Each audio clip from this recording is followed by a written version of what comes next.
Doctor जो कि भगवान का रूप होते हैं, हर एक व्यक्ति डॉक्टर के पास इसी विश्वास से पहुंचता है कि जब हम उनके पास जाएंगे तो जो भी हमारा जो चिंता है, दुख है, तकलीफ है, हमारे शरीर में जो भी बीमारी है, उसको वो भगवान के रूप में आएंगे और उसको ठीक कर देंगे। इसी विश्वास से एक गरीब मजदूर डॉक्टर के पास पहुंचता है अपनी बीमारी का इलाज कराने के लिए। उनके पास ऐसी बीमारी रहती है जिससे वो काफ़ी वर्षों से जूझ रहे होते हैं और मन में एक विश्वास लेकर के एक सरकारी अस्पताल के बहुत ही प्रतिष्ठित डॉक्टर के पास जाता है, ये विश्वास लेकर के कि हमारा जो भी तकलीफ है वो दूर कर देंगे। सबसे पहले उनके साथ पहला धोखा ये होता है कि उनसे पैसे की मांग की जाती है, जो कि आप सभी जानते हैं कि सरकारी अस्पताल इसलिए बनाया जाता है क्योंकि सरकार उनको पैसा दे और जो भी समाज में लोग हैं, जो तकलीफ में हैं, जो गरीब तबके के लोग हैं, वो सारे लोग फ्री में, मुफ्त में इलाज करवा सकें। लेकिन इनसे कुछ पैसे की मांग की जाती है। कितने पैसे की मांग की गई है, ये बात हम उनसे आपको करवाएंगे, पूरी जानकारी देंगे। उसके बाद जो सबसे बड़ा हादसा इनके साथ होता है, आप लोगों ने टीवी में, फिल्मों में, बहुत सारे जगहों पे सुना होगा कि डॉक्टर ऑपरेशन करते वक्त कभी अपना कैंची भूल जाते हैं, कभी उसके अंदर रुई भूल जाते हैं, कभी कोई कपड़ा भूल जाता है। ऐसा आप लोगों ने बहुत जगह सुना होगा। लेकिन अभी आपको हम जिस व्यक्ति से मिलवाने जा रहे हैं, जो कि पीड़ित हैं, जिनके साथ ये समस्या हुई है, उनके साथ ऐसा कुछ हुआ है जो आपने आज तक कभी नहीं सुना होगा। इनके किडनी में एक स्टोन था, उस स्टोन का ऑपरेशन किया गया। बहुत बड़ा ऑपरेशन है, सब कुछ आपको दिखाएंगे, आप बने रहिएगा वीडियो में। उस विक्टिम से आपको मिलवाएंगे, लेकिन जान करके आपको आश्चर्य होगा, आपको बहुत हैरानी होगी कि उस किडनी से स्टोन नहीं निकाला गया, बल्कि इनका ऑपरेशन करके ऐसे ही छोड़ दिया गया। अब इस वारदात के साथ उनकी क्या मंशा थी, क्या वो सोच रहे थे, क्या उनको पुनः पैसा लेने का उनके मन में इच्छा थी, या फिर कुछ ऐसा था कि वो एक अपना प्राइवेट क्लिनिक चलाते हैं, प्राइवेट क्लिनिक में दोबारा ये पेशेंट आए, ज़्यादा पैसा दे, क्या था, ये सारी बातें हम आपको उस विक्टिम से करवाएंगे, सुनवाएंगे उनकी ज़बानी। और भी सारे लोग हैं, इन्होंने और क्या-क्या वहाँ तकलीफ फेस की, वो सब कुछ आपको बताएंगे। तो नमस्कार, मेरा नाम है राहुल, आप देख रहे हैं न्यूज़ चंक। आज पहली बार हम आपको इस तरह की कोई रिपोर्ट सुनाने आया, आप बने रहिएगा वीडियो में। मिलवाते हैं आपको विक्टिम से, सुनवाते हैं उनकी जबानी, उनकी आप बीती कि उनके साथ क्या क्या हुआ है। क्या नाम हुआ सर आपका? मेरा नाम सर अखिलेश कुमार तिवारी उर्फ बबलू तिवारी। तिवारी जी। सर आपसे हम ये पूछना चाहेंगे कि जब आप इतने दिनों से इतने तकलीफ में जूझ रहे थे, तो आप सरकारी अस्पताल में क्यों ऐसा कोशिश किए कि मेरा जो ऑपरेशन है वो सरकारी अस्पताल में हो? सर मेरा गरीबी के कारण मेरे पास पैसा का कमी था, इस वजह से हम सोचे मेडिकल कॉलेज चले जाते हैं, मेरा फ्री में इलाज होगा। जब सर आप लोगों को बताना चाहेंगे, जो भी व्यूअर्स हैं, अगर कभी भी आप लोगों को ये जानना पड़े कि गरीबी कितनी बुरी चीज़ होती है, तो आप कभी भी किसी भी सरकारी अस्पताल में जाइए, वहाँ पे इमरजेंसी वार्ड में चले जाइए। आप जा कर के देखिएगा कि आपको किस तरह से नर्क का दर्शन होता है। ख़ैर यहाँ पे एक प्रत्यक्षदर्शी सामने में हैं, उनसे बात करेंगे, उनसे खुद पूछेंगे कि आपके साथ वहाँ पे क्या-क्या हुआ, कैसी-कैसी घटना हुई? सर क्या हुआ सर जब आप ऑपरेशन कराने के लिए गए, जब डॉक्टर आपने सेलेक्ट किया, जब ये डिसाइडेड हो गया कि आपका ऑपरेशन करना है, फिर क्या हुआ सर आपके साथ?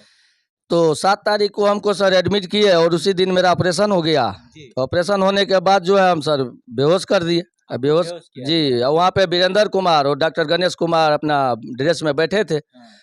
तो बेहोश करने के बाद तो फिर हम जो है, हमको पता नहीं चला कि डॉक्टर कौन डॉक्टर किया, हेल्पर किया या डॉक्टर किया, वो तो हमको कुछ नहीं पता। तो फिर हमको जब होश में आए सर तो क्या उसके बाद क्या हुआ सर? होश आने के बाद जब हमको 5 लगभग शाम के समय में जब होश आया तो हम देखे कि मेरे पेट में काफ़ी बैंडेज पट्टी रुई बंधा हुआ है। हम इसे छू के देखे। देखिए एक छोटे से किडनी का जो स्टोन होता है उसका ऑपरेशन कितना बड़ा किया गया आपको हम दिखाते हैं। एक बार आप देख लीजिए। आप देखिए यहाँ पे, आप देखिए इतना लंबा इनका ऑपरेशन हुआ। आप देख सकते हैं इसमें कितना टाका पड़ा हुआ है, 1 2 3 4 5 6 7 8 9 10 10 टाका इनको पड़ा हुआ है किडनी का जो स्टोन है। और बहुत छोटा सा स्टोन था, उसका ऑपरेशन में इतना सारा इनको टाका पड़ा हुआ है। और सबसे हैरत की बात यह है कि इतना बड़ा ऑपरेशन होने के बावजूद अभी भी इनके जो शरीर है उसमें अभी किडनी में स्टोन मौजूद है। अभी हम आपको रिपोर्ट दिखाते हैं। सर एक बार रिपोर्ट दिखाइए आपका। देखिए यहाँ पे रिपोर्ट आपके सामने है, हम आपको दिखा रहे हैं। यहाँ पे देखिए किडनी में अभी भी 18 एमएम का जो है, देखिए आप साफ देख सकते हैं इसमें अभी भी इनके किडनी में स्टोन है। यहाँ पे जब आप फिगर देखिएगा तो उसमें भी आपको दिखाई देगा कि लेफ्ट तरफ में किडनी में अभी भी स्टोन मौजूद है, जबकि इनका ऑपरेशन हो चुका है। और ऐसे डॉक्टर ने इनका ऑपरेशन किया है जो कि बहुत प्रतिष्ठित डॉक्टर थे वहाँ पे। और अभी भी जब दोबारा इनका किया गया है अल्ट्रासाउंड तो उसमें किडनी स्टोन मिला हुआ है। आप देख सकते हैं यहाँ पे लिखा हुआ है कि कैलकुलस साइज जो है 18 एमएम का है, लिखा हुआ है। सब कुछ आप देख सकते हैं किधर में कितना है, 3.6 एमएम, फिर राइट साइड में 6 एमएम लंबा चौड़ा, सारा कुछ इसमें डिटेल दिया गया है। और अभी भी ये जो व्यक्ति हैं, देखिए कितना सारा ये रिपोर्ट से ये जूझे हुए हैं, कितने सारे रिपोर्ट को इन्होंने पार किया है, इतने तकलीफों से लगभग 6 महीने से जूझ रहे हैं। और ये किसी की गलती नहीं है, ये महज डॉक्टर की लापरवाही है। ऐसा नहीं है कि उस डॉक्टर को ऑपरेशन नहीं करने आता है, ऑपरेशन करने आता है, लेकिन जैसा कि इनके परिजन बता रहे हैं कि पता नहीं वो डॉक्टर ऑपरेशन किए हैं या उनका कोई जो सहपाठी है या बोल सकते हैं सहयोगी है, उन्होंने ऑपरेशन किया है। क्योंकि ये बेहोश थे इसीलिए इस बात की हम पुष्टि नहीं करते, ये भी पुष्टि इस बात की नहीं कर पा रहे हैं क्योंकि ये उस समय पे बेहोश थे। लेकिन इतनी लापरवाही कोई इतना प्रतिष्ठित डॉक्टर कैसे कर सकता है, ये समझ से परे है। लेकिन सर फिर क्या हुआ सर, जब आप होश में आए उसके बाद आपके साथ क्या हुआ? जब होश में आए तो सर देखे कि मेरे पेट में रुई बैंडेज बंधा हुआ है। हम अपने भाई लोग से पूछे कि कितना बड़ा स्टोन निकला, बोले हम लोगों को नहीं दिखाया गया, न बुलाया गया न दिखाया गया, जो कि ऑपरेशन थिएटर के जस्ट वो लोग सामने खड़े थे। तो आप बोले नहीं डॉक्टर को उस समय कि हमको मेरा किडनी स्टोन जो निकला है वो हमको चाहिए? जी सर, हम बोलने के लायक नहीं थे, हम इशारा से ही अपने खैर तो पानी उनी कुछ भी मांगते थे, इशारा से। आपका हालत बहुत खराब? मेरा बहुत हालत खराब था, मेरा ब्लड भी चढ़ा था, 2-3 रोज के बाद मेरा ब्लड भी चढ़ा था, बात करने के लायक नहीं थी जी। उसके बाद फिर जब हम ठीक ठाक हुए, मेरा टाका कटा, तो हम देखे कि मेरा बहुत लंबा ऑपरेशन है। सर आपको जो दवाई लिखा गया था वहाँ पे कि ये दवाई आपको रिक्वायरमेंट है, वो सब दवाई आपको मेडिकल कॉलेज द्वारा प्रोवाइड कराया गया? जी नहीं, मेरा जो है ना दवाई का बिल, सर मैं दवाई का बिल भी आपको दिखाना चाहता हूँ। दवाई का बिल जो है कल डायरेक्टर साहब को भी हम लगाए हैं। मेरा उसी डेट में, जिस डेट में मेरा डिस्चार्ज हुआ था 16/6 को, उस डेट का मेरे पास बिल भी है गणपति मेडिकल का नाम से। वो डायरेक्टर साहब को मधेपुरा मेडिकल कॉलेज में हम एप्लीकेशन के साथ और सारा पेपर कागजात के साथ दवाई का भी बिल लगा दिए। दवाई सिर्फ काउंटर पे सर 1 पीस 8 पीस मिलता है, उसके अलावा कुछ नहीं मिलता। आपको बताना चाहेंगे ये बहुत बड़ी सच्चाई है कि सरकार के द्वारा हर तरह की दवाई जो भी रिक्वायरमेंट होती है सरकारी अस्पतालों में मुहैया कराया जाता है, लेकिन कभी भी वो पेशेंट तक नहीं पहुंचता है। उनका साक्षात उदाहरण आपके सामने मौजूद है, ये खुद बता रहे हैं। और आप भी कभी अगर सरकारी अस्पताल में जाएंगे, वहाँ पे उनके द्वारा लिखा गया दवाई अगर लेने जाएंगे तो आपको भी हर तरह की दवाइयाँ नहीं मिलेगी। कहा जाएगा कि बस खत्म हो गया है, नहीं है, आप आगे से कहीं से मेडिकल से ले लीजिए। और ये कैसा गोरख धंधा उन लोगों के द्वारा चलाया गया है।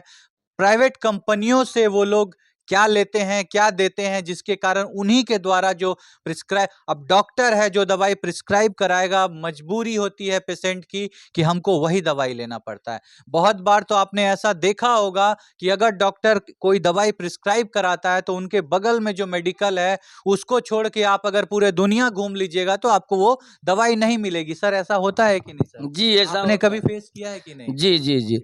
जिस समय मेरा सर ऑपरेशन हो रहा था, उस वक्त का मैं एक बात और बताना चाहता हूँ कि जिस समय मेरा ऑपरेशन नहीं हुआ था, ऑपरेशन थिएटर के जस्ट आगे में हम बैठे थे, तो मेरे गार्जियन से बोला गया था कि आप पैसा लेकर के जाइए और पन्ना पे पर्ची पे लिख के दिए कि जाइए बाहर से कुछ सामान लेके आइए।